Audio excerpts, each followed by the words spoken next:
भारत के प्राचीन इतिहास की सीरीज में एक प्रमुख महत्वपूर्ण टॉपिक हम लोग पढ़ने जा रहे हैं, जिस टॉपिक का नाम है भारत में प्राचीन धार्मिक आंदोलन और प्रमुख धर्म। इन प्रमुख धर्मों में जो सबसे महत्वपूर्ण है वो बौद्ध धर्म और जैन धर्म। एक ऐसा टॉपिक है जहाँ से आपकी भर्ती परीक्षा में प्रायः प्रश्न आता है। तो ये सीरीज आपके लिए बहुत ही महत्वपूर्ण है, क्योंकि रेस के घोड़े हमेशा रेस में अच्छे लगते हैं। तो कॉपी कलम लेकर बैठिएगा, क्योंकि हम केवल क्लास की सीरीज को नहीं पढ़ाएंगे, यहाँ पर एक बेहतर आपके नोट्स तैयार हो जाएगी। क्योंकि अब की बार एक सीट हमारे कहने से तो नहीं, लेकिन हाँ आपकी मेहनत से, आपके साथ देने से जरूर आपकी होगी। तो चलिए कॉपी कलम लेकर बैठ जाइए। आज टॉपिक डालिएगा बौद्ध एवं जैन धर्म, अर्थात हम कह सकते हैं प्राचीन धार्मिक आंदोलन का काफी महत्वपूर्ण तथ्य है प्राचीन इतिहास का। और यह सीरीज प्रतिदिन आपके लिए ई लर्निंग विद दुर्गेश के फेसबुक पेज और यूट्यूब पर निःशुल्क लाइव चलता है। और यहाँ से आपकी परीक्षा में प्रायः 2 से 3 प्रश्न आते हैं, जो प्रत्यक्ष अप्रत्यक्ष रूप से घुमाकर पूछे जाते हैं। तो चलिए अब अपनी रेस को हम लोग पुनः आगे की तरफ ले चलें और अपना बेस्ट दें। तो क्या आप सब तैयार हैं? तो जल्दी से कमेंट कर बताइए सभी साथी मित्र। देखिए, पहला प्रश्न आपके सामने डिस्प्ले पे दिख रहा है। गौतम बुद्ध का जन्म स्थान किसके द्वारा अंकित किया जाता है? अशोक का, मौर्य का, रोमन स्तंभ, मूर्ति, पीपल ब्रिज या बौद्ध मठ? एकदम इंपॉर्टेंट प्रश्न है। जी हाँ,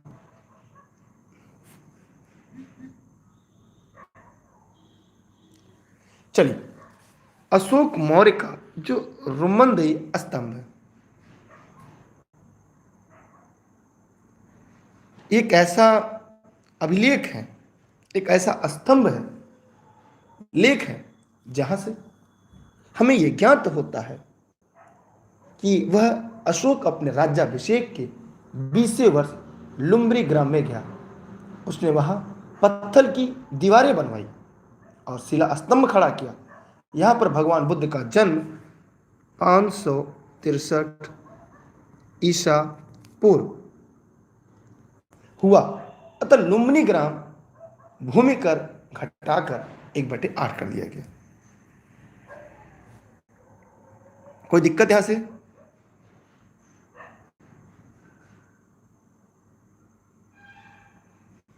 ठीक, यहां से किसी को दिक्कत हो? लुम्बिनी ग्राम का जो भूमि कर था वो क्या करता? भूमि जो कर था कितना कर दिया गया? 1/8 कर दिया गया। ठीक है, क्या कर दिया गया?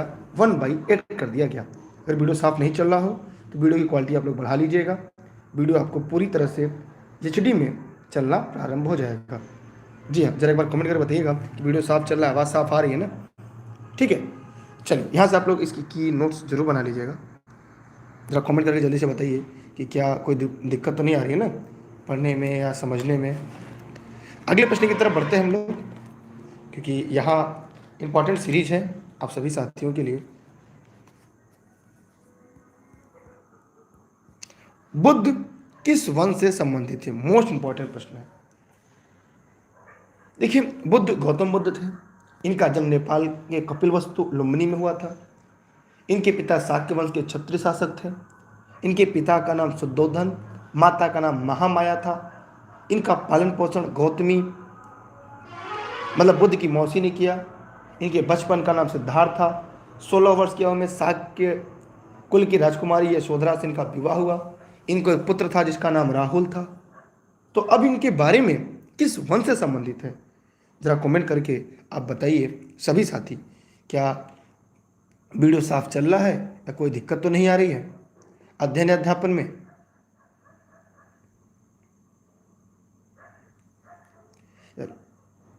थोड़ा सा आप लोगों का कमेंट बहुत देरी से आ रहा है।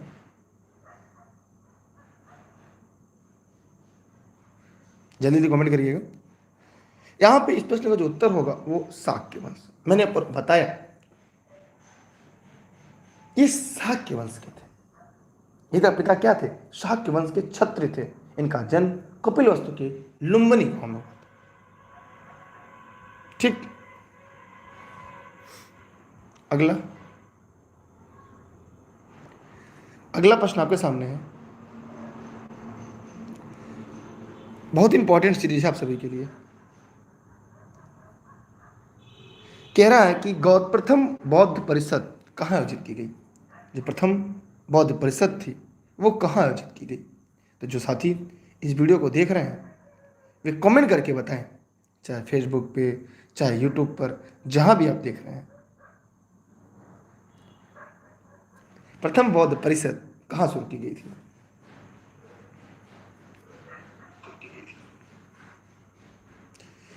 देखिए सभी लोग फटाफट कमेंट करते रहें, दिए गए प्रश्न का जवाब भी देते रहेंगे।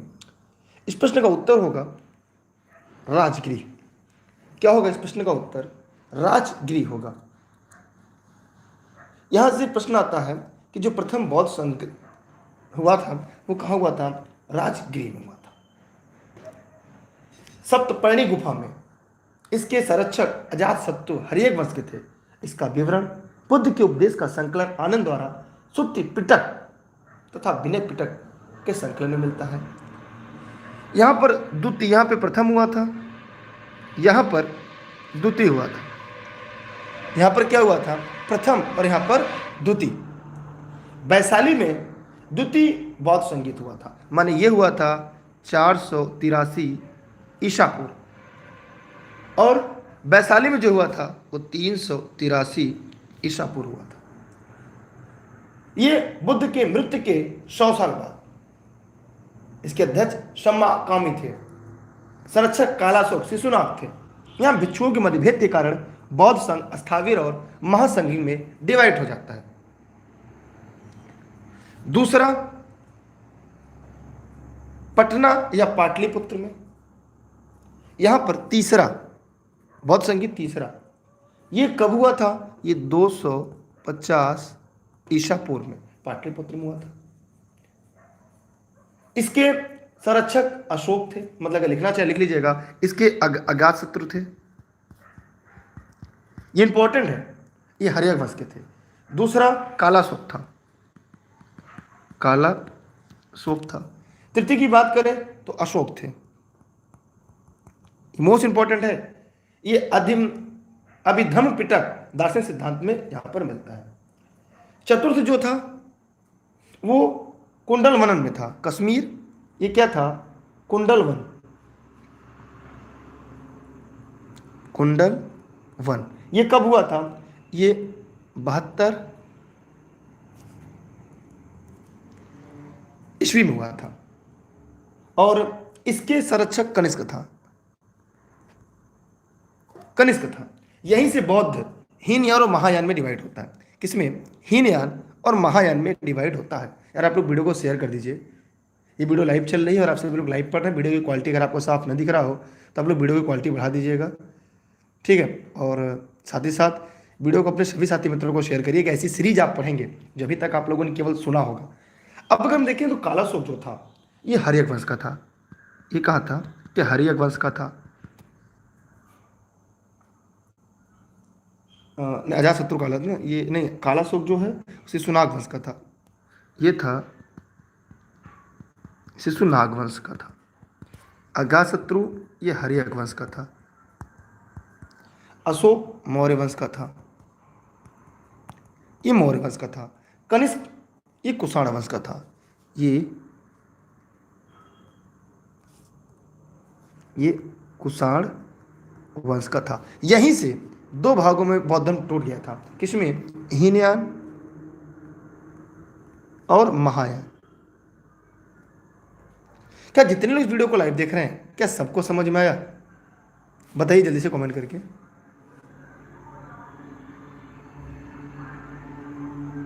बताइए सभी लोग जरा कमेंट करके, जो भी साथी से फेसबुक पे या यूट्यूब पे देख रहे हैं। एक इंपॉर्टेंट सीरीज है, आपने बहुत सारे लोगों को पढ़ा होगा, बहुत सारे चैनल पे जुड़े होंगे, लेकिन आज की क्लास आपके जीवन की एक ऐतिहासिक क्लास होगी। जी हाँ मेरे प्यारे साथियों, देखिए ध्यान से एकदम मैं समझाने का, बताने का प्रयास करूंगा एक एक करके। पहला जो प्रथम बौद्ध संगीति, ये 4 संगीतियां हुई थी। कितनी? 4 बौद्ध संगीतियां हुई थी। प्रथम बौद्ध संगीति बुद्ध की मृत्यु के बाद 483 ईसा पूर्व में सप्तपर्णी गुफा राजगिरी में हुआ था।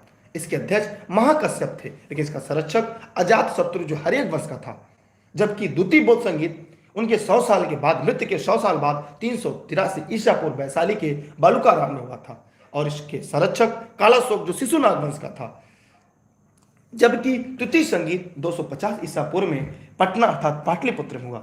इसका संरक्षक अशोक जो मौर्य वंश का था। लेकिन चतुर्थ बौद्ध संगीत 72 ईस्वी में होता है, एडी में होता है, कश्मीर के कुंडलवन में। यहाँ पर कनिष्क जो कुषाण वंश का होता है वो इसका संरक्षक होता है, और बौद्ध धर्म यहीं से हीनयान और महायान में डिवाइड होता है। जी हाँ, ये आप सभी के लिए एक इंपॉर्टेंट सीरीज है, जहां से आपकी भर्ती परीक्षा में हुबहू प्रश्न आते हैं, थोड़े परिवर्तन के साथ। बढ़ते हैं अगले प्रश्न की तरफ। यार वीडियो को साथी मित्रों तक पहुंचा दीजिए, इतना तो कर सकते हैं ना, इतना कर दीजिएगा बस।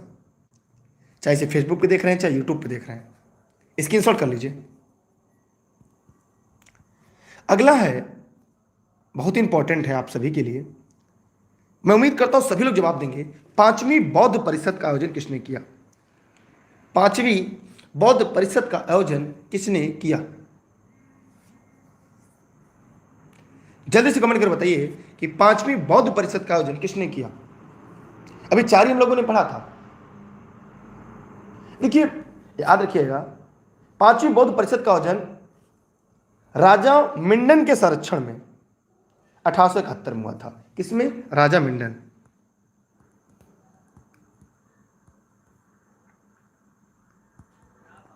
मिंडन के संरक्षण में हुआ था। कब हुआ था? 1871 में। 5वां ये कहां पर हुआ था? मांडले में। मांडले कहां पे? वर्मा में। इसकी अध्यक्षता जगरा भीमांसा ने किया था। जबकि हर्यक वंश के समय कन्नौज में विभिन्न धर्मों को विशाल जनसभा आयोजित किया गया। अशोक के समय तीसरी और कनिष्क समय चौथी हुई थी। कनिष्क समय क्या हुआ था? चौथी। अगर हम अशोक की बात करें तो इस समय तीसरी। ठीक। हर्ष के समय कन्नौज में धर्मों का विशाल सम्मेलन हुआ था। मतलब इसके जो विकल्प है वो चारों गलत है। ठीक है, चारों विकल्प यहां पर गलत है। ठीक है, चारों विकल्प यहां पे क्या है? गलत है। क्या होगा? 5वां राजा मिंडन 1871 में। कहां पे? मांडले में। मांडले कहां पर? वर्मा। 5वीं बौद्ध संगीति यहीं पर हुई थी, मांडले वर्मा में। क्लियर? किसी को डाउट हो तो पूछ सकता है। वीडियो क्वालिटी आप लोग बढ़ा लीजिएगा, चाहे फेसबुक पे चाहे यूट्यूब पर। वीडियो पूर्ण रूपेण आपको एचडी में दिखाई देगा। ठीक। बुद्ध का अर्थ क्या है? मोस्ट इंपॉर्टेंट, बुद्ध का अर्थ क्या है? सभी लोग फटाफट कमेंट करके बताइए, बुद्ध का अर्थ क्या है? सभी लोग फटाफट कमेंट करें, चाहे इसे फेसबुक पे देख रहे हैं चाहे यूट्यूब पर देख रहे हैं, जहां भी देख रहे हैं। जवाब जरूर दीजिएगा, क्योंकि अब की बार एक सीट हमार जब तक तोड़ेंगे नहीं तब तक छोड़ेंगे नहीं। ठीक। देखिए, बुद्ध का अर्थ एकदम आसान है, ज्ञान प्राप्ति। माने इस प्रश्न का सभी लोगों ने एकदम सही जवाब दिया। 6 वर्षों के साधना के बाद 35 वर्ष की आयु में वैशाख पूर्णिमा की रात एक पीपल के वृक्ष के नीचे, किसके? पीपल के वृक्ष, मोस्ट इंपॉर्टेंट, पीपल के वृक्ष के नीचे सिद्धार्थ को ज्ञान हुआ। इसके बाद बुद्ध नाम से विख्यात। अर्थात बुद्ध का अर्थ होता है ज्ञान की प्राप्ति। मेरे प्यारे साथियों, इस देश के निर्माताओं, यह प्रश्न का उत्तर अगर आप नहीं जानेंगे, अगर ऐसी गलतियां परीक्षा हाल में करेंगे तो कोई नहीं रोक पाएगा आपको। देखिए, रेस के घोड़े हमेशा रेस में अच्छे लगते हैं। अगला प्रश्न है, निम्न में से बौद्ध साहित्य की पहचान कीजिए। त्रिपिटक, उपनिषद, अंग, आर्या। जल्दी जवाब दीजिएगा सभी साथी, फेसबुक पे चाहे यूट्यूब पे, जहां भी देख रहे हैं। सभी लोग जल्दी जल्दी कमेंट करिए, बौद्ध साहित्य की पहचान कीजिए। देखिए, बौद्ध साहित्य की अगर हम पहचान की बात करें तो इसका नाम है त्रिपिटक। जी हां, बौद्ध साहित्य है त्रिपिटक। त्रिपिटक के नाम कितने लोगों को पता है? देखिए, तीन है। कौन कौन है? पहला सुत्ति पिटक, लिख लीजिएगा, याद कर लीजिएगा, सुत्ति पिटक। सुत्ति पिटक पिट्टों की बृहद, इसमें बुद्ध के उपदेश वो संवादों का मिलन है, एक नैतिक सिद्धांत है। दूसरा विनय पिटक, विनय पिटक। तीसरा अभिधम्म पिटक, ये आपके लिए परीक्षा के लिए महत्वपूर्ण है। अभिधम्म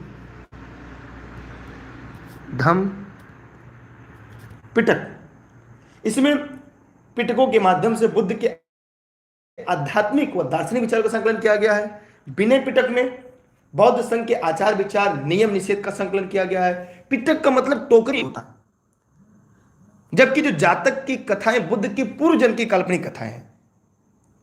सुत्ति पिटक को बौद्ध धर्म का स्नाइक्लोपीडिया कहते हैं। ठीक, बुद्ध को एशिया का ज्योतिपुंज कहा जाता है। हाँ, हम आगे बढ़ रहे अगले प्रश्न की तरफ। मैं उम्मीद करता हूं यहां से आपको क्लियर हो गया होगा। देखिए, उपनिषद एवं आर्यक वैदिक ब्राह्मण धर्म से है, अंग जैन धर्म से। अंग जो है ये किससे है? ये जैन धर्म से है। अंग जैन धर्म से है। ठीक, उपनिषद और आर्यक ये वैदिक धर्म से है। ये किससे है? वैदिक धर्म या ब्राह्मण धर्म से संबंधित है। हमने क्या किया? चारों विकल्पों को, ठीक है, चारों विकल्प की व्याख्या हमने कर दिया, क्योंकि मैं उम्मीद करता हूं कि अब की बार एक सीट हमारा आप लेकर रहेंगे। क्लियर? किसी को दिक्कत? चारों को व्याख्या में इसलिए बार बार कर देता हूं ताकि आप तोड़कर प्रश्नों को हल करना शुरू करें। बौद्ध धर्म के समाज को दो वर्गों को अपने साथ जोड़कर एक महत्वपूर्ण प्रभाव छोड़ा। ये प्रभाव कौन से थे? वाणिज्य पुरोहित गलत, साहूकार दास गलत, योद्धा व्यापारी गलत, स्त्रियां एवं शूद्र इसके सही जवाब है। ब्राह्मण धर्म ने स्त्रियों और शूद्रों को एक ही दर्जे में रखा। उसके लिए न योगोपतीत संस्कार का विधान किया और न ही वेदाध्ययन का। बौद्ध धर्म ग्रहण करने पर उन्हें इस अधिकारहीनता से मुक्ति मिल गई। अर्थात इस प्रश्न का उत्तर डी सही और डी राइट आंसर है। क्लियर हुआ? किसी कोई डाउट, किसी कोई समस्या नहीं है ना? अगर हो तो जरूर जवाब दीजिए, बताइए जल्दी से, क्योंकि जब तक तोड़ेंगे नहीं तब तक छोड़ेंगे नहीं। बुद्ध ने अपना पहला प्रवचन कहां दिया था? एकदम इंपॉर्टेंट है।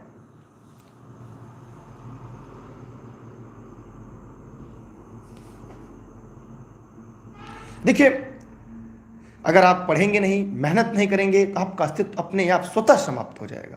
इसलिए रेस के घोड़े हमेशा रेस में अच्छे लगते हैं, खेत में ही। एकदम हलवा प्रश्न है। जैसे अगर पूछ दिया जाए कि बुद्ध ने अपना पहला उपदेश कहां दिया था, तो ये सारनाथ। अभी हम लोगों ने बताया कि 6 वर्ष की साधना के पश्चात 35 वर्ष की आयु में वैशाख पूर्णिमा पीपल के वृक्ष के नीचे ने ज्ञान प्राप्त होता है। और बुद्ध ने अपना पहला प्रवचन, पहला उपदेश सारनाथ में दिया था। इसका एक नाम और है ऋषिपत्तनम, लिख लीजिएगा। कभी कभी पूछा जाता है कि इसका एक नाम और कौन सा है, तो ऋषि पत्तनम इसका एक नाम और है। बौद्ध ग्रंथों में इसे धर्म चक्र प्रवर्तन कहा गया। मोस्ट इंपॉर्टेंट, इसे कहा गया धर्म चक्र प्रवर्तन। ये मोस्ट इंपॉर्टेंट है। बुद्ध ने अपने उपदेश किस भाषा में दिए? तो इनकी जो भाषा थी वो पाली थी। सोचिए यहां से कितने प्रश्न आपके तैयार हो गए। मेरे प्यारे साथियों, यार वीडियो को शेयर करिए, लोगों तक पहुंचाइए। अगर इससे बेहतर कोई पढ़ा दे तो चैनल को छोड़ दीजिएगा, क्योंकि मेरा उद्देश्य आपका सिलेक्शन है। जी हां, बस वही है। तो यहां पर जी हां, जबकि जैन धर्म के पार्श्व वाराणसी से संबंधित थे। तो यहां तक मैं उम्मीद करता हूं आप लोगों ने एकदम स्पष्ट रूप से बता दिया। यही बौद्ध संघ में प्रवेश भी प्रारंभ हुआ, जो आपकी परीक्षा में एक निर्णायक भूमिका निभाता है। ज्ञान प्राप्ति के बाद बुद्ध सारनाथ, ऋषिपत्तनम एवं मृगदाव वाराणसी है। इन्हें 5 साधकों को अपना पहला उपदेश दिया। साधक की संख्या कितनी थी? 5। ये मोस्ट इंपॉर्टेंट है आप सभी के लिए। हम आगे बढ़ रहे अगले प्रश्न की तरफ, चाहे तो इसकी स्क्रीनशॉट कर सकते हैं। अगला, ये निःशुल्क क्लास आप सभी के देश हित में है। एक छोटा सा प्रश्न आप सभी के लिए। देखिए, ऑनलाइन क्लास से नोट के संबंध में अगर कोई जानकारी चाहिए, ई लर्निंग विद ऑफिस के नंबर पर जुड़कर आप जानकारी ले सकते हैं। ये सभी क्लास आप सभी के जौनपुर जनपद से निःशुल्क, देश हित में, राष्ट्र हित में उपलब्ध है। बौद्ध धर्म निम्न में से किन मतों पर विश्वास करता है? दुनिया के दुखों से भरी है। जी हाँ, कहता है दुनिया दुखों से भरी है। ठीक। फिर लोगों के दुख उनकी इच्छाओं के कारण होते हैं। जी हाँ, यदि इच्छाओं पर काबू कर लिया जाए तो निर्वाण मिल जाएगा। ईश्वर और आत्मा के अस्तित्व को स्वीकार करना जी नहीं। मतलब बौद्ध जो धर्म था वह अनिश्वरवादी था और अनात्मिकवादी था। यहाँ पे दुनिया में दुखों से भरी है। लोगों को दुख उनकी इच्छाओं, तृष्णा के कारण होती है। यदि इच्छाओं को काबू कर लिया जाए तो निर्वाण मिल जाएगा। इसलिए इस प्रश्न का उत्तर ए, बी, सी अर्थात इस प्रश्न का उत्तर सी होगा। क्या अभी भी आपके मन में कोई प्रश्न है? क्या आपके मन में अभी भी कोई डाउट है? अगर है तो पूछ लीजिएगा। यहां पे बुद्ध की जो घटना था, अब उसके आगे हम बताएंगे, 4 थे। जन्म जिसका प्रतीक चिन्ह कमल, गृह त्याग जिसका प्रतीक चिन्ह घोड़ा, ज्ञान पीपल बोधि वृक्ष, निर्वाण पद चिन्ह और मृत्यु स्तूप। ये इनकी प्रतीक चिन्ह है बुद्ध के जीवन के, जो परीक्षा में पूछा जाता है। अगला, धातु से बने सिक्के सबसे पहले कहां मिले? हड़प्पा काल में, उत्तर बौद्धिक काल में, बुद्ध काल में या मौर्य काल में? सबसे पहले कब मिले? जवाब जरूर दीजिएगा मेरे प्यारे साथियों। बताइए जल्दी कमेंट करके। भैया जो लाइव हैं वो जवाब देते रहें, ये वीडियो लाइव चल रही है, ठीक है? जी हाँ, देखिए धातु से बने सिक्के, देखिए ऑफलाइन के लोग आ गए हैं आपका जवाब देने के लिए, बता रहे हैं कि नहीं ये वीडियो लाइव चल रहा है। धातु से बने सिक्के सबसे पहले बुद्ध के काल में, अर्थात शीर्ष प्रश्न का राइट आंसर होगा। कैसे? भारत में प्राचीनतम सिक्के 5वीं 6वीं शताब्दी में मिलते हैं, जो बुद्ध के काल में है। इन्हें हम पंचमार्क के सिक्के कहते हैं। मोस्ट इंपॉर्टेंट, पंचमार्क या इन्हें आहत के सिक्के कहते हैं। आहत के सिक्के कहलाते हैं। ये अधिकांशतः चांदी के थे। किसके थे? अधिकांशतः ये चांदी के थे। कुछ ताबों के आहत के सिक्के भी मिले हैं। इन्हें आहत कहते हैं क्योंकि इन पर अलग ठप्पा मारकर विभिन्न प्रतीक चिन्ह अंकित किए जाते थे। ऐसे सिक्के समूचे देश में तक्षशिला से मगध और मगध से मैसूर तक मिलते हैं, इसलिए इन्हें आहत के सिक्के कहते हैं। आहत क्यों कहते हैं? प्रश्न आता है, सर इन्हें आहत क्यों कहते हैं? इन्हें अलग से ठप्पा मारा जाता था। ठीक है, समझ में आया? क्योंकि यहां पे आहत का मतलब अलग से ठप्पा मारना, इसलिए इन्हें आहत का सिक्का कहते हैं। कोई दिक्कत, कोई समस्या हो, सवाल से जुड़ा हो तो आप 10 बार पूछेगा। बाकी रविवार स्पेशल में अतिरिक्त बात करने के लिए आप लाइव हम रहते हैं। कोई दिक्कत, कोई समस्या यहां से नहीं है ना? बढ़ते हैं अगले प्रश्न की तरफ। अगला आपके सामने है, प्रारंभिक बौद्ध धर्म ग्रंथों की रचना किसमें की गई थी? ये इंपॉर्टेंट है, परीक्षा के लिए महत्वपूर्ण है। हमने ऊपर इसके बारे में बताया था, अगर आप लगातार क्लास पढ़ रहे होंगे। केवल प्राचीन इतिहास या प्राचीन भारत में बुद्ध धर्म से सवाल पूछ सकते हैं। देखिए, इस प्रश्न का उत्तर होगा पाली भाषा। भाषा कौन थी? पाली थी। ये उस समय लोगों की भाषा थी। लेकिन बौद्ध धर्म ग्रंथ संस्कृत में भी लिखे गए हैं। संस्कृत में भी बौद्ध धर्म ग्रंथ लिखे गए हैं, लेकिन प्रारंभ में ये पाली भाषा में ही थे। ठीक, कोई दिक्कत, कोई समस्या हो तो आपसे पूछ सकते हैं। आगे बढ़े हम, चलिए अगला, अरबी बौद्ध साहित्य किस भाषा में थे? तो इसका उत्तर पता है, पाली भाषा। किसमें? पाली भाषा। आगे चलकर संस्कृत में भी लिखे गए।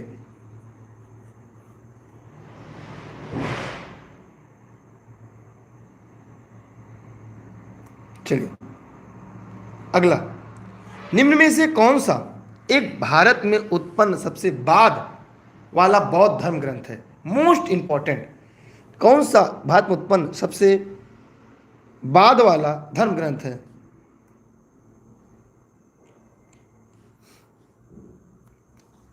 एकदम इंपॉर्टेंट है, सभी को इसका जवाब देना है, चाहे इसे फेसबुक पे दें, चाहे यूट्यूब पर दें, जहां हो सके आप जरूर दें।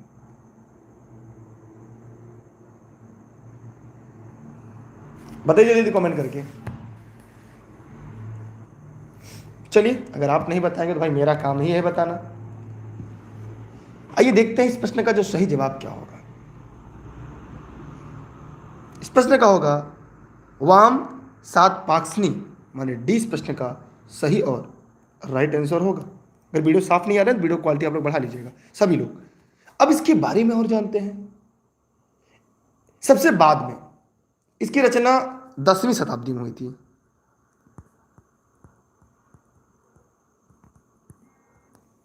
कब हुई थी? 10वीं शताब्दी में हुई थी। ठीक, चलते हैं अगले प्रश्न की तरफ। आप चाहते रहे तो स्क्रीनशॉट करते चलिएगा। बौद्ध धर्म में बुल का संबंध किससे है?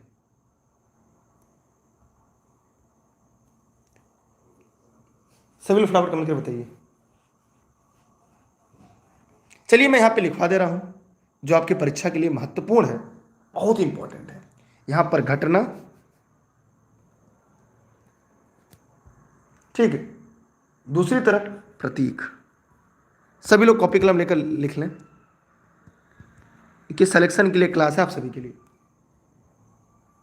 यार वीडियो को शेयर कर दीजिए, लोगों तक पहुंचाइए। घटना में अगर हम देखें तो जन्म, जो जन्म था वो, इसका चिन्ह है कमल व साढ़, कमल व साढ़। ठीक, इसके बाद गृह त्याग। गृह त्याग किससे जाएंगे? घोड़ा से जाएंगे। फिर इनको ज्ञान मिलेगा। लिख लीजिएगा, एकदम बेहतरीन नोट्स आपका बनेगा क्लास खत्म होने के बाद। ज्ञान कहां से मिलेगा? पीपल। इसे ही क्या कहते हैं? बोधि वृक्ष भी कहते हैं।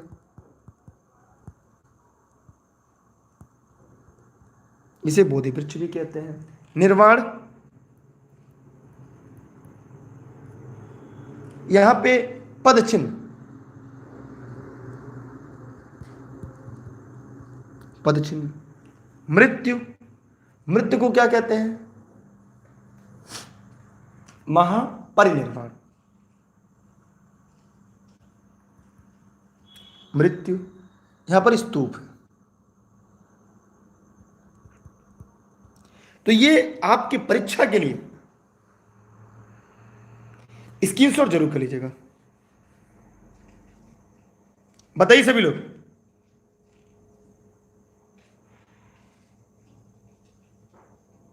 ठीक, क्योंकि सिलेक्शन अगर आपको लेना है तो इन सारे प्रश्नों को, इन सारे तथ्यों को जानना पड़ेगा। ठीक, कोई दिक्कत किसी को, कोई समस्या हो तो आप कमेंट सेक्शन में कमेंट करके पूछ सकते हैं। क्लियर हो गया? अब इस प्रश्न का उत्तर आपको पता हो गया। इसका उत्तर क्या होगा? ए होगा।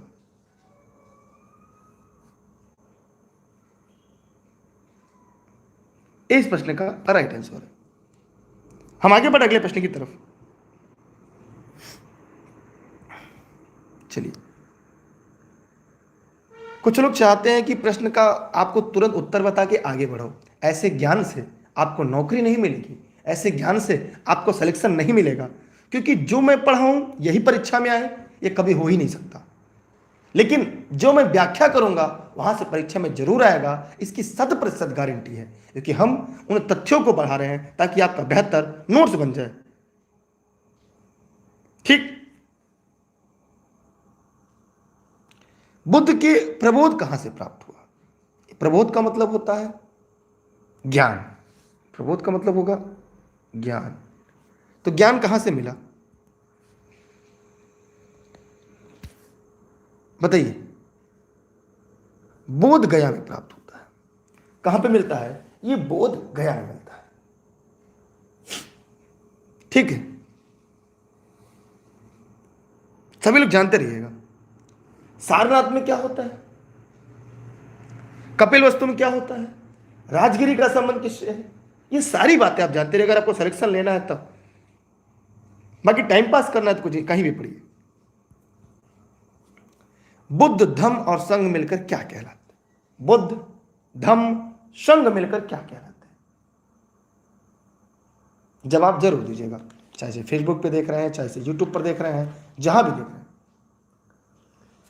देखिए, ये त्रिरत्न कहलाते हैं। क्या कहलाते हैं? त्रिरत्न कहलाते हैं। बौद्ध धर्म में तीन रत्न हैं, बुद्ध, धम्म एवं संघ। ये त्रिरत्न है, ये एक अनिवार्य अंग है। सारनाथ में उन्होंने अपना प्रथम उपदेश देने के बाद बुद्ध ने 5 ब्राह्मण शिष्यों के साथ एक संघ की स्थापना की। कितने? 5 ब्राह्मण शिष्यों के साथ एक संघ स्थापना की। यही त्रिरत्न बौद्ध शिष्यों का प्रमुख श्लोक हो गया। त्रिरत्न क्या था? बुद्धम शरणम गच्छामि, धम्म शरणम गच्छामि, संघ शरणम गच्छामि। यह 3 श्लोक हो गया। बुद्धम शरणम गच्छामि, धम्म शरणम गच्छामि, संघम शरणम गच्छामि। यह आपके लिए महत्वपूर्ण है। अगर आपको सिलेक्शन लेना है तो हर हाल में तथ्यों को पढ़िए, इसे नोट डाउन करिए, यकीन करिए, विश्वास करिए। बाकी ऐसे प्रश्न तो मैं कभी करा ही दूंगा कि इसका ये उत्तर, इसका ये उत्तर, इसका ये उत्तर है। अगला, इच्छा सब कष्टों का कारण है। इच्छा सब कष्टों का कारण है। इसका प्रसार करने वाला धर्म कौन सा है?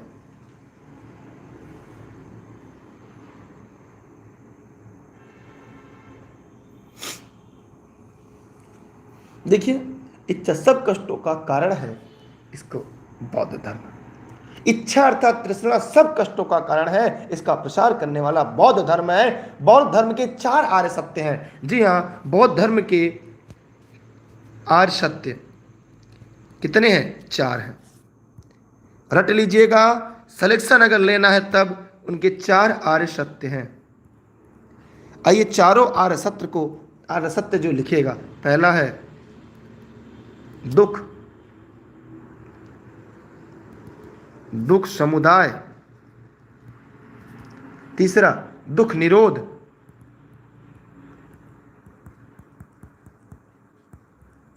फिर दुख निरोध गामिनी।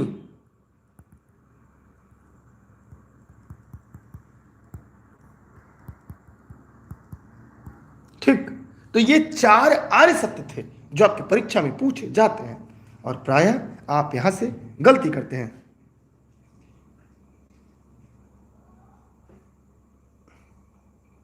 ठीक, किसी के मन में कोई प्रश्न, कोई डाउट हो तो पूछ लीजिए। ठीक है, इस प्रश्न का उत्तर क्या होगा? ये होगा। अगला सवाल है, बौद्ध के प्रवृत्त अवशेषों पर निर्मित गुंबदाकार छत वाली अर्धगोलाकार संरचना को क्या कहते हैं? स्तूप, धर्मादेश, स्तंभ, एकाश्म। एकदम आसान प्रश्न है, तो यहां पर होगा स्तूप। बौद्धों के प्रवृत्त अवशेषों पर निर्मित गुंबदाकार छत वाली अर्धगोलाकार संरचना को हम स्तूप कहते हैं। क्लियर? स्तूप कहते हैं।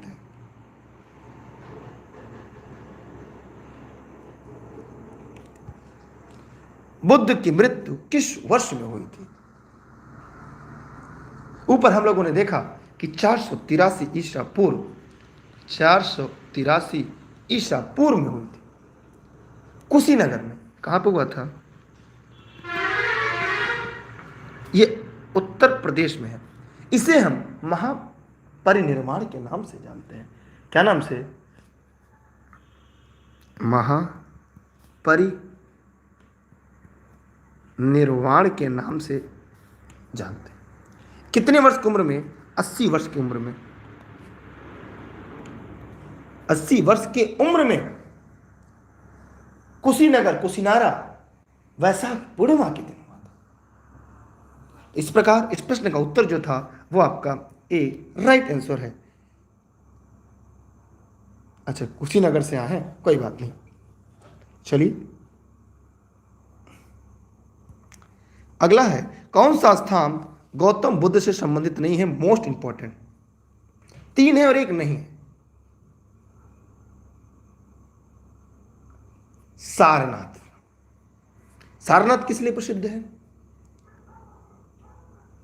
इन्होंने अपना प्रथम उपदेश दिया। इसे हम धर्म चक्र प्रवर्तन के नाम से जानते हैं। धर्म चक्र प्रवर्तन, पहला उपदेश सारनाथ से दिया। बोध गया, जी हां, बोध गया में ज्ञान प्राप्त हुआ। ज्ञान प्राप्त हुआ पीपल के पेड़ के नीचे। कुशीनगर, अभी हम लोगों ने देखा महापरिनिर्वाण, महापरिनिर्वाण अर्थात मृत्यु कह सकते हैं। लेकिन जो पावापुरी है यहां पर ये गलत है। क्यों? क्योंकि यहां महावीर स्वामी की मृत्यु हुई थी। कहां पर? पावापुरी।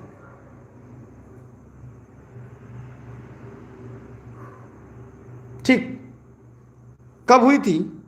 527 ईसा पूर्व, राजगृह के पास। कहां पे? राजगृह के पास, पावापुरी में। तो मुझे लगता है चारों प्रश्न का जवाब आप सभी को पता होगा। क्या कोई ऐसा भी व्यक्ति है जिसके इनका चारों के प्रश्न का जवाब अभी तक समझ नहीं आया? क्योंकि मेरा उद्देश्य केवल आपके तथ्यों को पूरा समझाना है ताकि सिलेक्शन के नजदीक पहुंचे। ठीक, फिर कोई दिक्कत या कोई समस्या? 468 ही। देखिए शायद ये 468 है क्या? एक बार मिला लीजिएगा, शायद 468 है। एक बार मिला लीजिएगा आप लोग किताबों में। ठीक है, शायद 468 है क्या? स्क्रीनशॉट क्लिक कर लीजिएगा। अगला, भारतीय इतिहास के निम्नलिखित युगों में किसके दौरान क्षत्रिय एक विशिष्ट पहचान रखते थे? क्षत्रिय एक विशिष्ट पहचान रखते थे। एकदम ऐसे प्रश्न जो परीक्षा में पूछे जाते हैं। ये बुद्ध के युग में, बुद्ध के युग में क्षत्रिय विशिष्ट पहचान रखते थे। महात्मा बुद्ध एवं महावीर स्वामी स्वयं क्षत्रिय कुल से थे। बौद्धकालीन जो ग्रंथ है, अंगुत्तर निकाय, महाजनपदों की सूची प्राप्त होती है जिसमें अधिकतर शासक क्षत्रिय कुल से संबंधित होते हैं। कौन से ग्रंथ से पता चलता है? अंगुत्तर निकाय, लिख लीजिएगा सभी लोग, अंगुत्तर निकाय ग्रंथ से पता चलता है कि महाजनपदों के ज्यादातर शासक क्षत्रिय कुल से होते हैं। अर्थात इस प्रश्न का जवाब जो होगा ए राइट आंसर होगा। फिर भी कोई डाउट हो तो भैया पूछ सकते हैं, एक नहीं 1000 बार, क्योंकि रेस के घोड़े हमेशा रेस में अच्छे लगते हैं, खेत में नहीं। महावीर कौन थे? आइए इसके बारे में जानते हैं। जैन धर्म के बारे में सबसे पहले जान लेते हैं कि जैन धर्म का वास्तविक संस्थापक महावीर स्वामी को माना जाता है। जैन शब्द का संस्कृत से बना है जिसका अर्थ होता है विजेता। जैन धर्म के संस्थापकों को तीर्थंकर कहते हैं। जैन धर्म के जो संस्थापक हैं इन्हें हम तीर्थंकर कहते हैं। जैन परंपरा के अनुसार अभी तक कुल 24 तीर्थंकर हुए। कितने? 24 तीर्थंकर अभी तक हुए हैं जैन परंपरा के अनुसार। लेकिन प्रथम तीर्थंकर ऋषभदेव, पारसनाथ 23वें। लेकिन इस प्रश्न का जो सही विकल्प होगा वो है 24वें महावीर स्वामी। रट लीजिएगा मेरे प्यारे साथियों, चाहे इसे फेसबुक पे देख रहे हैं, चाहे यूट्यूब पर देख रहे हैं, जहां भी देख रहे हैं। 23वें पार्श्वनाथ थे। हाँ, 23वें कौन थे? पार्श्वनाथ। पहले कौन से थे? ऋषभ थे।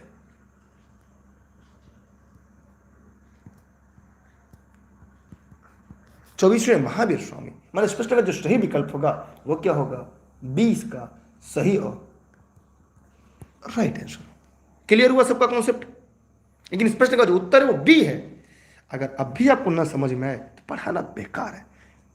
मैं चाह रहा हूं आराम आराम से पढ़ते रहिए, एक नोट्स आपका तैयार हो जाए, क्योंकि अब की बार एक सीट हमार। भारत में जैन धर्म का संस्थापक कौन है? गौतम, महावीर, चंद्रगुप्त, अशोक। तो यहां पर होगा महावीर स्वामी। कौन होगा? महावीर स्वामी। ये कौन थे? 24वें तीर्थंकर थे। इनका जन्म 540 ईसा पूर्व कुंडग्राम के वैशाली के निकट हुआ था। इनके बचपन का नाम वर्धमान था, पिता का नाम सिद्धार्थ था, माता का नाम त्रिशला, पत्नी यशोदा। 30 वर्ष की उम्र में गृह त्याग कर तपस्या शुरू करते हैं। इनकी एक पुत्री थी जिनका नाम अनुजा प्रियदर्शनी था। 42 वर्ष में ये जुमकिम ग्राम के निकट ऋजुपालिका नदी पर साल के वृक्ष के नीचे ज्ञान प्राप्त करते, इसे कैवल्य कहते हैं। ज्ञान के बाद महावीर जिन विजेता, अहर्म, पूज्य और निर्ग्रंथ बंधहीन कहलाए। पावा में इनकी मृत्यु हो जाती है 72 साल की उम्र में। इस प्रश्न का उत्तर जो है वो आपका बी है। क्या है? 20 प्रश्न का सही और राइट आंसर है।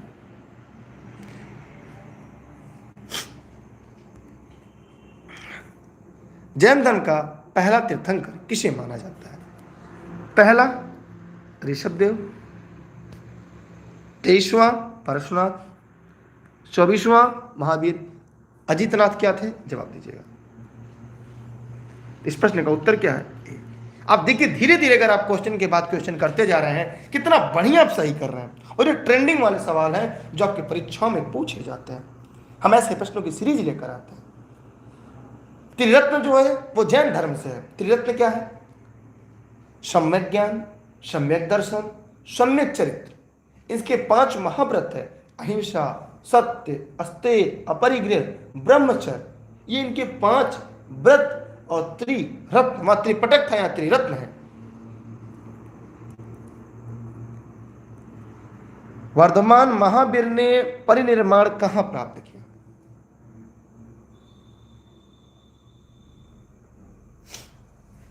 बाईसवें अरिष्ट नवमी थे। कोई पूछ रहा सर 22वां आप नहीं बताए थे। देखिए यहाँ पे किसी ने पूछा सर आपने सब बताया, 22वां नहीं बताया। देख लीजिए भैया, मैं आपको फिर से बता दे रहा हूँ। 22वां आप लोगों ने पूछा नहीं बताए थे, तो अरिष्ट नेमी थे।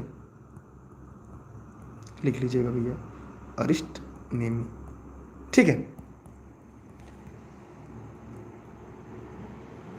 बताइए।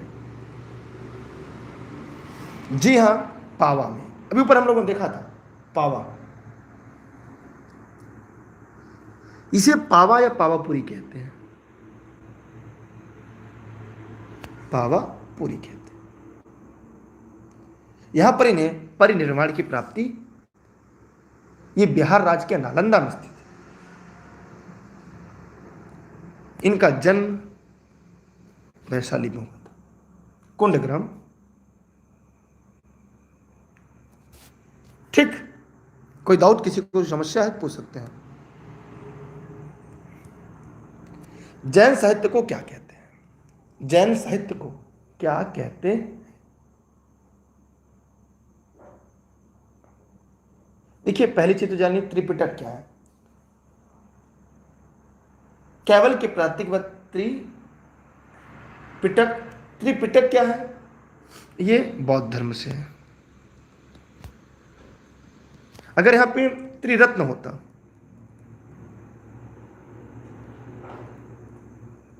त्रिरत्न, तब सम्यक ज्ञान, ठीक, सम्यक दर्शन,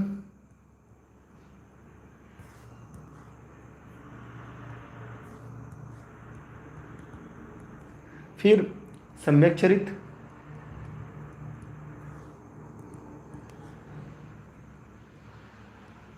सम्यक चरित्र, ये किससे था? ये जैन धर्म से था। लेकिन यहां पे जो प्रश्न है, उस प्रश्न का उत्तर क्या होगा? यहां पर प्रश्न के आधार पर जैन साहित्य को क्या कहते थे? तो जैन साहित्य को अंग या आगम का सिद्धांत कहते थे। इसके अंतर्गत 10 इसके अंतर्गत अंग, 10 उपांग, 12 प्रकीर्ण, 10 छेद सूत्र, छेद्र सूत्र, 6 मूल सूत्र,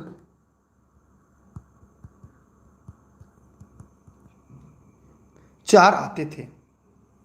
बौद्ध साहित्य को त्रिपिटक कहा गया है। बौद्ध साहित्य को त्रिपिटक कहा। क्या आपको समझ में आया? सबको समझ में आ गया? ये जैन धर्म से है। फिर भी किसी के मन में कोई डाउट हो, कोई सवाल हो, कोई प्रश्न हो तो पूछ सकता है। जैन साहित्य को आगम कहा जाता है। यह पाली प्राकृतिक संस्कृत भाषा में लिखी गई। पाली प्राकृतिक संस्कृत भाषा में लिखी गई। आचारांग सूत्र में जैन आचार का वर्णन है। सर्वाधिक महत्वपूर्ण जैन ग्रंथ भगवती सूत्र है। सबसे महत्वपूर्ण जैन ग्रंथ जो है वो भगवती सूत्र है। जैन साहित्य में सबसे महत्वपूर्ण अगर देखा जाए तो कौन सा है? भगवती सूत्र है। भगवती सूत्र ये क्या है? एक ग्रंथ है। राइटिंग में थोड़ी सी गड़बड़ है, ये ग्रंथ है।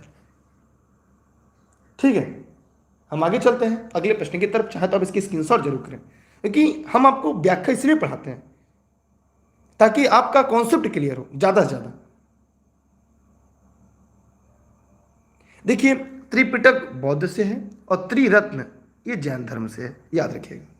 त्रिपिटक मैंने ऊपर भी बताया था, तो मैं उम्मीद करता हूं कि अब यहां पे गलत नहीं होगा आपको। सूत्र पिटक, विनय पिटक, अभिधम्म पिटक ये बुद्ध से है और जैन धर्म से त्रिरत्न है। सम्यक ज्ञान, सम्यक दर्शन, सम्यक चरित्र।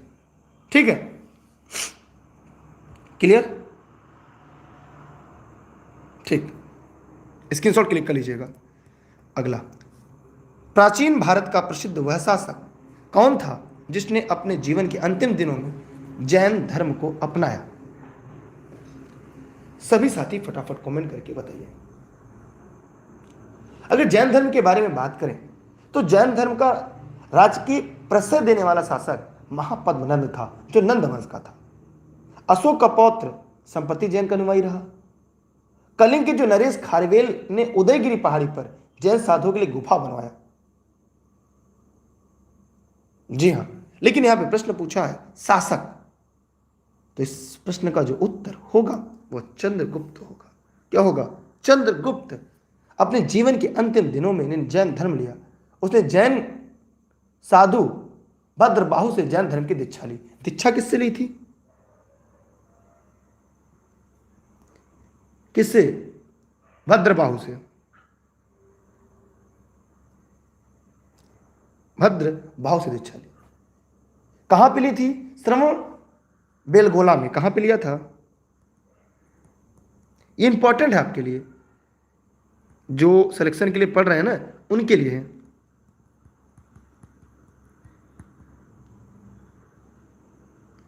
ठीक, ये कहां पर है? ये कर्नाटक में। ये चंद्रगिरी पहाड़ी पर है। कब लिए थे? 298 ईसा पूर्व।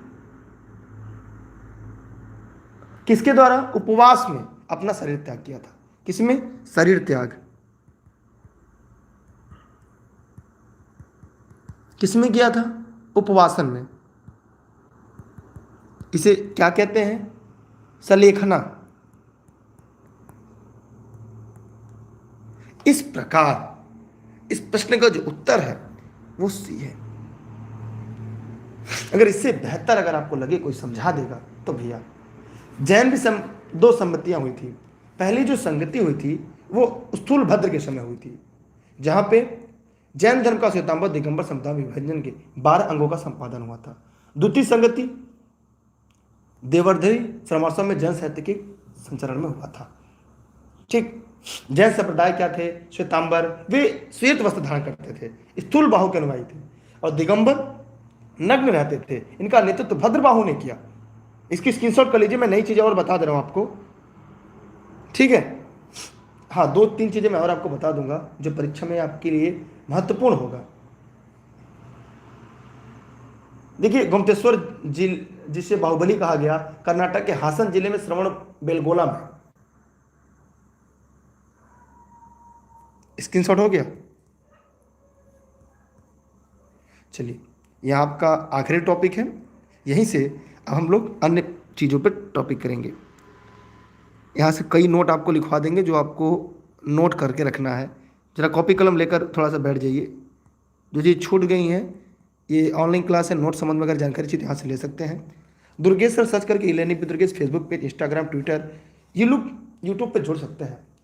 देखिए, अगर हम जैन धर्म की बात करें तो ये प्रथम संगति इनकी हुई थी। प्रथम संगति कब हुई थी?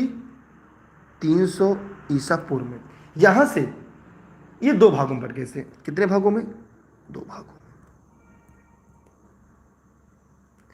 यहीं पे बना, यहां पे 2 भागों में।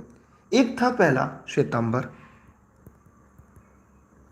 दूसरा क्या था? लिखना चाहे लिख लीजिएगा, दिगंबर। अब जो श्वेतांबर था, इसके अनुयायी कौन थे? अनुयायी स्थूल बाहु, स्थूल बाहु। दिगंबर की बात करें, ये नग्न रहते थे। इनका नेतृत्व किसने किया? भद्रबाहु ने। ये प्रथम जो संगति था, इसके अध्यक्ष कौन थे? स्थूल भद्र थे।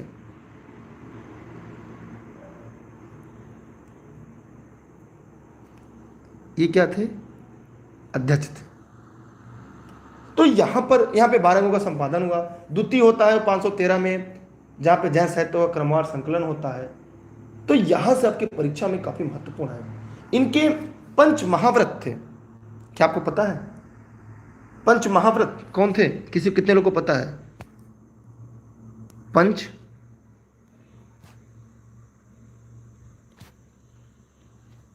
महाव्रत, इसका संबंध जैन धर्म से है। कौन कौन से थे? लिख लीजिएगा। पहला अहिंसा, दूसरा सत्य। ये किसके लिए था? ये भिक्षुओं के लिए था। अस्तेय। चौथा अपरिग्रह।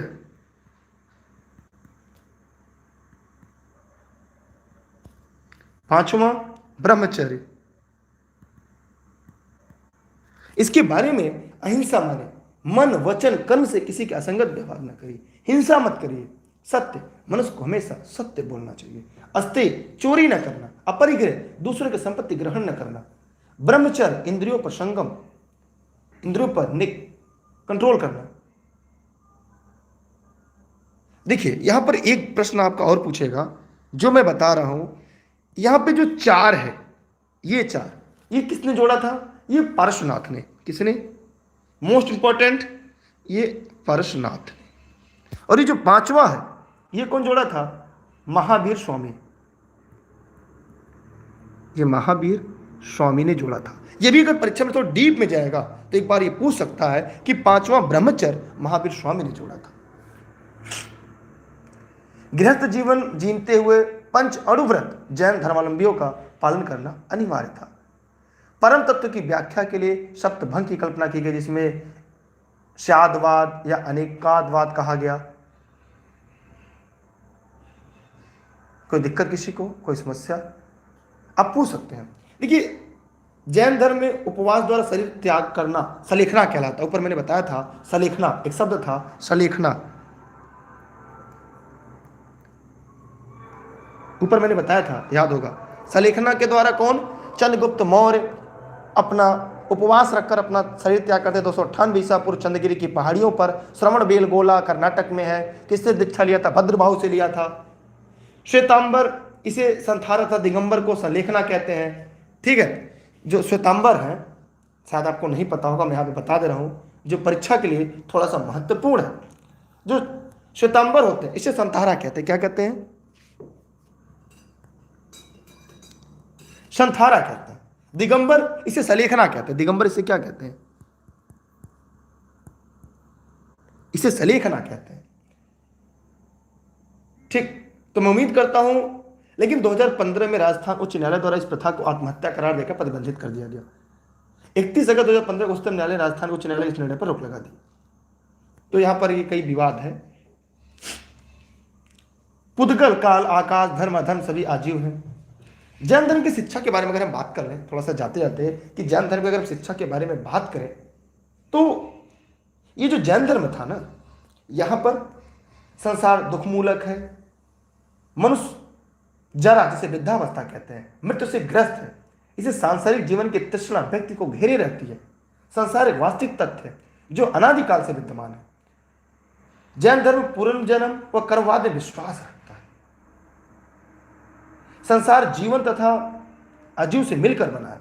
जीव चेतन तत्व और अजीव अचेतन जड़त्व है।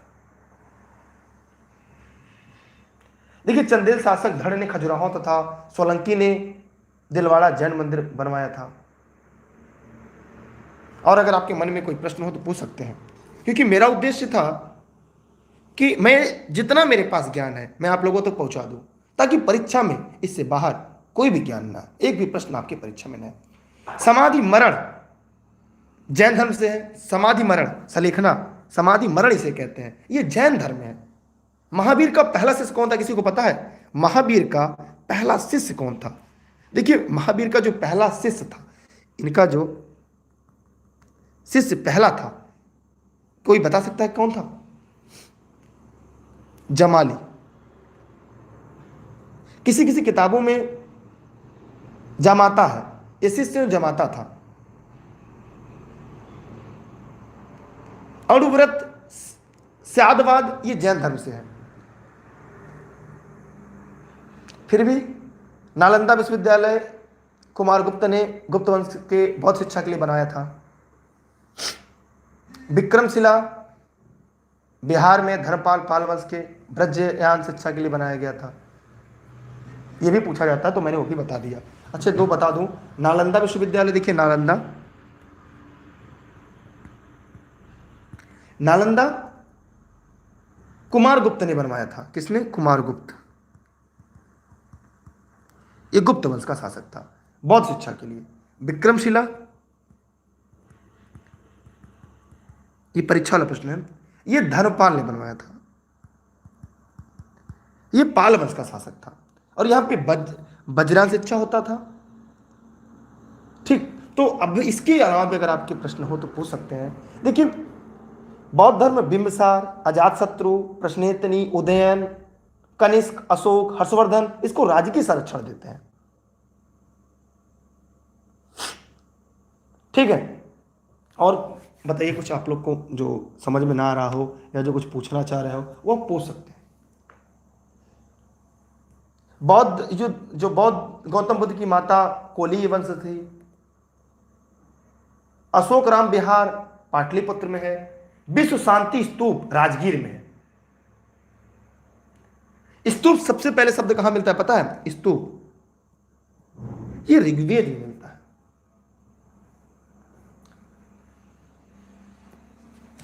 चलिए, हमने काफी चीजें बताने का प्रयास किया। अष्टांग मार्ग की संकल्पना धर्मचक्र प्रवर्तन सूत्र की विषय वस्तु का है। तो बहुत सारी चीजें मैंने आपको बता दिया। निर्माण जीवन मृत्यु के चक्र से मुक्त होना कहलाता है। और कोई सवाल? चलिए, बहुत बहुत धन्यवाद। अगर आपको कोई प्रश्न हो तो पूछ लीजिएगा। हाँ, जामिल महावीर का दामाद था। जमाती, जमाती माने दामाद ही होता है। इसके बाद अन्य टॉपिक हम लोग पढ़ेंगे, जैसे महाजनपद काल है, बुद्धकालीन जो प्रमुख गणराज्य था, महाजनपद, उनकी राजधानियाँ क्या है। तो ऐसे ऐसे तथ्यों को लेकर आएंगे। डेली क्लास में आप लोग लाइव रहा करिए।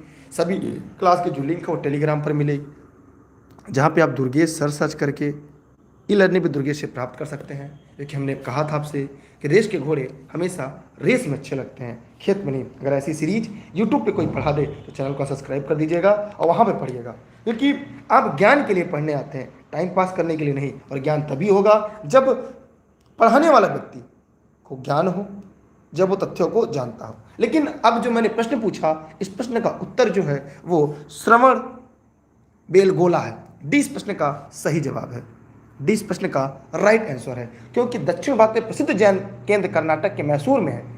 यहाँ पर गोमतेश्वर की मूर्ति चामुंड राय ने बनवाई है। गोमतेश्वर की जो मूर्ति है किसने बनवाई है? चामुंड राय ने बनवाई है। किसने बनवाई है? चामुंड राय ने बनवाई है। ठीक है, यह बात याद रखिएगा। कोई दिक्कत, कोई समस्या? चलते हैं, बाय बाय, जय हिंद, जय भारत, वंदे मातरम। मिलते हैं अगले सीरीज के साथ, तब तक के लिए बाय बाय। क्योंकि रेस के घोड़े हमेशा रेस में अच्छे लगते हैं, खेत में नहीं। और आप सभी रेस के घोड़े हैं, और आपकी रेस आपकी उम्मीदों, आपके सपनों और आपके सिलेक्शन से है। स्क्रीनशॉट क्लिक कर लीजिएगा।